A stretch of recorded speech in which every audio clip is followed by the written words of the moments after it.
Good morning, everybody. I just wanted to go over a few more things regarding um, section 1.2. So, yesterday you should have watched the video, and I talked about the benefits of marketing and the five utilities. I inadvertently stopped the video before I explained the rest of this slide, so I'm going to do that for you right now.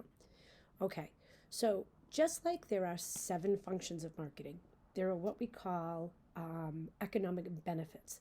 So there are actually three economic benefits. So you'll notice it says benefits of marketing in that little kind of, I guess, round part of the graphic organizer. And then there were three that kind of stem off of it. Those three are the three economic benefits. So what do we mean by economic benefits? They improve the opportunity to sell the product. So economics meaning that companies will earn money. Okay, so it helps the economy when companies do things right. Okay, so there are three benefits. The first is price. Okay, so one of the economic benefits of marketing is price. The second is new and improved products. And the third is the utilities, of which there are five. So I know that makes it a little bit confusing, but the utilities are an economic benefit. So adding value to your products through information utility, time utility, form, place, and possession utility all add value to the products, add value to the consumers, so therefore it's a benefit, okay? Another benefit, like I was just saying, is new and improved products. So what does that mean? Products are always being improved upon. Because of competition, products are always being created. Companies are always wanting to kind of outdo their competitors. So that's what marketing is all about. Marketing is always coming up with the ideas, coming up with the products themselves that we, the consumers, want. So the things that drive that is competition. So competition fosters those ideas. They foster new products. They also foster improved products. So an example of that, excuse me, an example of that is why you don't wear the same clothes or the same types of shoes or the same styles as you did when you were in elementary school or middle school. Uh, Products are always changing. So if you think about even when you first got your first cell phone, what is the difference between your cell phone now and what it was even 5, 6 years ago? Okay, it's changed significantly. So companies, cell phone companies, are always trying to create something new and improved. Another economic benefit of marketing is it lowers prices. A lot of people have this idea that if companies didn't spend so much money on advertising and promoting their products, that they could actually sell their products for a lot less. That's actually not true. Marketing actually increases demand. So when demand increases, it means more and more and more people want the product. And when that happens, companies can actually sell their products at a lower price because they can produce the products in bulk. So think about it like when you go to the store, when you go to like BJ's and or your parents go there and they come back with these big huge things of paper towels. Okay, they're buying it in bulk because it costs less. All right, and the reason why it does is if you think about it, if you go to work, so let's just say you go to work and you work at Dairy Queen. Okay, you're getting paid a certain amount of money every day, the same amount per hour, regardless of how many ice creams you actually sell. So it's costing the company money to just keep you there and not produce anything. All right. If nobody comes in, if tons and tons of people come in, they're basically paying you that same amount of money, but they can actually, knowing that there's a high demand, they can actually still earn a profit. They can still drive up the number of people that come in because maybe their prices can be a little bit lower. So if you wanted to go to Dairy Queen or another ice cream place, in one the prices were significantly lower, but the quality of the product was the same, you'd probably choose the one that the quality of the product was same, but the price was low. So so that's what I mean by, so this is a benefit of marketing. It actually does lower prices because you can, companies can produce in bulk, which lowers the cost. So if they produced 100,000 products in a day, or they produced 10 products in the day, they're still paying their kind of their overhead the same. So it's a lot cheaper to produce that 100,000 if the demand is there. Okay. The third economic benefit, which we did talk about, was the economic utilities. So, utility is how something adds value to the consumer. So, like we already discussed, there's form, place, time, information, and possession utility. So, having a good place to sell the product adds value to the consumer, adds value to the product. Selling it at the right time of day, right time of year adds value to the consumer, adds value to the product. So it's a benefit of marketing.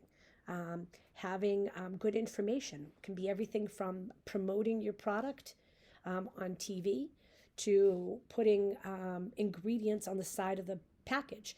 People want to know this information, and when you know the information about the product, what's in it, a lot of people are allergic to things, so they want to know what the allergens are on food items that they're purchasing. They want to know how to put something together if it comes in pieces when it gets shipped to their house. All of these types of things add value, so they add utility. Okay, so hopefully that clarified the economic benefits. So far we've talked about 7 functions of marketing. We've talked about the 3 economic benefits of marketing, of which there is what you call your 5 utilities. All right. So price, improved products, and utility are all economic benefits. And then form, information, time, place, and possession are all the utilities that do add that value. Okay. This slide here kind of sums it up a little bit. Form, utility, changing your raw material into usable goods. So by itself, those raw materials really aren't going to have any value, but by putting it together, it does. Place, having your product where customers can buy it. If you try to sell something and you put it in the wrong place, or you don't market it the way it should be, people aren't going to know about the product. They're not going to know where to get the product. Time utility, having a product or service available at a certain time of year or a convenient time of day. Making sure, like right now, if you go into the clothing stores, what types of products are you going to find? You're going to find fall clothes because obviously it's getting a little bit cooler. So that's time utility. Possession utility is exchanging a product for money, or a way in which someone can purchase it. Having a company allow somebody to purchase something with their debit card, their credit card, or even putting something on layaway, meaning like on hold until maybe they can afford it. Big ticket items, taking out a loan, those are all possession utility. And then the last, information utility, communication with your consumer. So communicating everything about your product. So on a TV commercial, they communicate through the visual, through what they say, so that people can kind of get an understanding of what that product is. Okay, so utility and added value in economic terms, an attribute of goods or services that makes them capable of satisfying consumers' wants and needs. Okay, so I am trying to... Okay, the next couple of things I'm going to talk to you about is what is a market, okay? The way I usually draw something on the board right now, but you'll get the visual. So I usually draw a big circle on the board. So the circle represents your market. So all people who share similar needs and wants and who have the ability to purchase a given product are part of a market. So you fall within that circle, okay? There are 2 different types of markets, though. There's what you call a consumer market versus an organizational market. A consumer market is us. We are part of the consumer market. So consumers who purchase goods or services for personal use. So everything that you buy, everything that is sold at stores that we go to is part of that consumer market. But you have to remember, companies need products too to operate. So that's part of the organizational market. So also known as B2B, business to business. So you might see that occasionally. So when we start doing our role plays, you might see B2B, and that basically means business to business sales.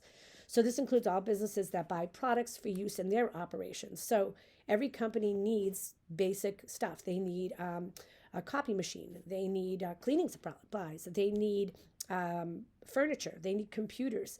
Okay, anything that's being sold in the capacity of business to business is part of the organizational market. Okay, so this is a little bit of an old graph, but it's talking about kind of what a kind of market identification is. So hold on a second. I just want to. No, I'll do that one next. Okay. So notice the circle. That's part of the cell phone, smartphone market. Okay. So some of these aren't as popular as they used to be, but you'll get the idea. Okay. So obviously, Apple iPhones, the percentage is a lot bigger now than it was when this, I think 2014, I think this book was made. But you get the idea. So these were all the smartphones that were kind of available as part of a market. Okay, everybody who was willing, able, and had the ability to purchase a smartphone could have purchased one of these. Okay, of that, you're going to notice that RIM, and I think that was more like a commercial phone. A lot of companies used it, as well as what was the other? I'm trying to think of what the name of the other product was, but it doesn't matter. So Research in Motion at that point had 39% of the entire market. Apple iPhones held 19.5%. So in other words, 19.5% of the people that were part of the cell phone market purchased Apple iPhones. Okay, 9.8, 7.4, 3.1 was Nokia. Motorola was 7.4. And then all other cell phones actually made up 21.2% of the market. These are what you call your market shares. Okay, so at the time, Apple held 19.5% of the market share of all of the entire market. So this is a great graph for companies to use. So what they always want to do is companies always want to take a look at what is their market share. So that way they can make decisions and change their product strategies, which is a function of marketing. This is a piece of information. This is marketing information management, okay? Breaking this down and figuring it out. Now companies are going to analyze this, and they're going to try to figure out why do they only have 9.8% of the market, or why do they only have 7.4%.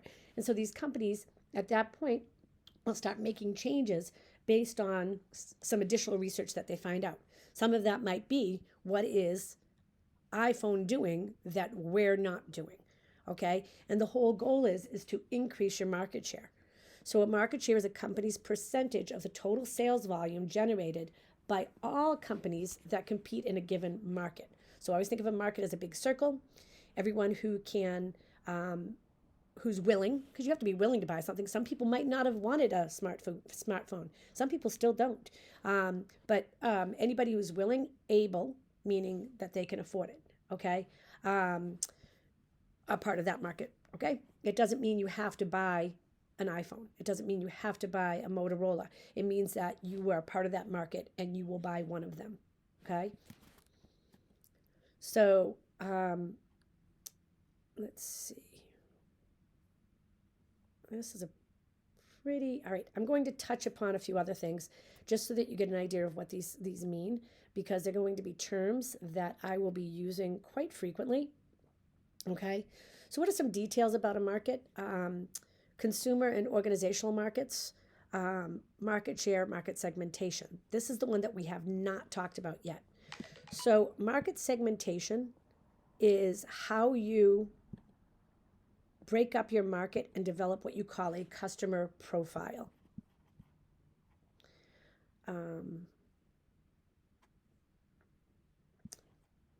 That's not the sheet, and my phone is going off. I apologize. Okay, I'm trying to think of an easy way for you guys to understand. Well, anyways, the way in which you segment your market into different parts: geographic, demographic, psychographic, and behavioral, okay? And what you do is you gather information about all of those things. I will be showing you a video on that, but I wanted you to, of anything else, just understand what market segmentation is. So it's the process of classifying people who form a given market into smaller groups. Okay, so it's really important for companies to recognize. So, like, think about iPhone, okay, or Apple.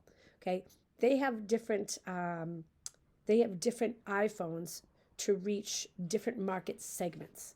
Okay, so that people who might need something a little bit more might end up buying, kind of one of the newer versions of an Apple, whereas ones who might need something a little bit less or aren't that concerned about how fancy something is or how sharp the camera is, they can make that choice. And obviously, something like that might cost a little bit less. Okay. And then the other term, okay, so the goal of market segmentation is to identify your target market. So, who is your target market for each of those phones? So, a target market is the group of people most likely to become customers, identified for a specific marketing program. So, again, you think about all different products out there. So, Honda has all different versions of a car. So they have the Accord, and then they have the Civic, and then they have the CRV. Okay, it's still Honda, and people are part of the car market. But what they're trying to do is they're trying to identify who is that specific grouping that would be most likely going to be the people that end up buying one of those. Okay, so the Honda Civic, the 4-door or the 2-door. Okay, the 2-door might be a kind of a younger demographic group. It might be males more than females because they might like the sportier car or something of that sort. Whereas if you think about the Honda CRV, the CRV is a SUV that the target market might be after you break down and you segment your market and you classify people into that smaller group, you might end up finding that your target market are people that have families. Okay, so that's kind of what market segmentation and target marketing is. But again, I'm going to go a little bit further into that in our next segment. I just wanted to introduce that to you. Okay, that's it for now.